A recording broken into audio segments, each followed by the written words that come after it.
Assalamualaikum anak-anak ibu semua. Bertemu lagi dengan tema 1, subtema 2, hewan sahabatku, pembelajaran 1. Apakah kamu penyayang hewan? Apa saja manfaat yang diperoleh manusia dari hewan? Bagaimana cara berkembang biak? Ayo kita pelajari.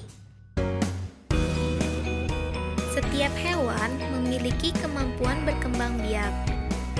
Ovipar adalah hewan yang berkembang biak dengan cara bertelur. Contoh kura-kura, burung, ikan, ayam. Vivipar adalah hewan yang berkembang biak dengan cara melahirkan. Contoh kucing, sapi, lumba-lumba. Vivipar adalah bertelur sekaligus melahirkan. Contoh ular, kadal. Inilah perkembangbiakan hewan secara generatif. Hewan termasuk salah satu sumber daya alam yang dapat dimanfaatkan untuk memenuhi kebutuhan manusia. Melalui kegiatan ekonomi, masyarakat mengolah sumber daya alam dan memanfaatkan hasilnya. Bagaimanakah kegiatan ekonomi di negara-negara ASEAN? Apakah kegiatan ekonomi di negara ASEAN sama dengan di Indonesia?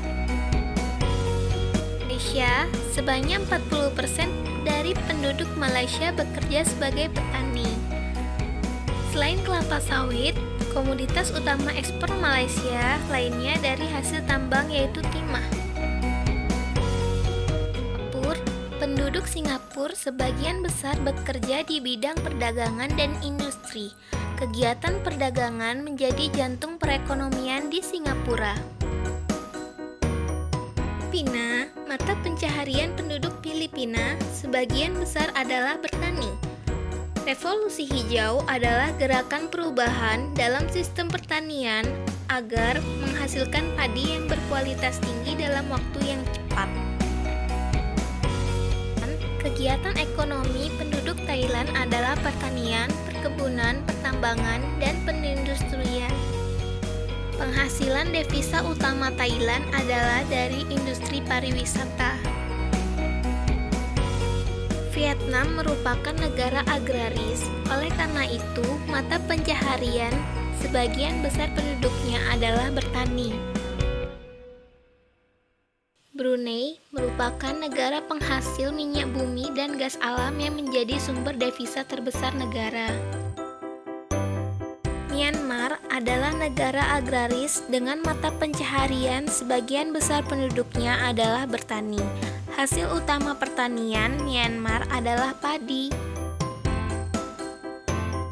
Laos, sebagian besar penduduk Laos bekerja sebagai petani. Hasil utama Laos adalah padi dan jagung.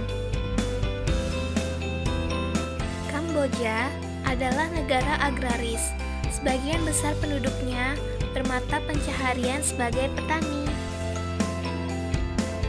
Jadi, kesimpulan pada pembelajaran kali ini, kita telah belajar perkembangbiakan hewan secara generatif. Juga tentang kegiatan ekonomi di negara-negara ASEAN. Sekian dulu pembelajaran kita kali ini. Sampai bertemu pada video pembelajaran selanjutnya ya nak. Assalamualaikum.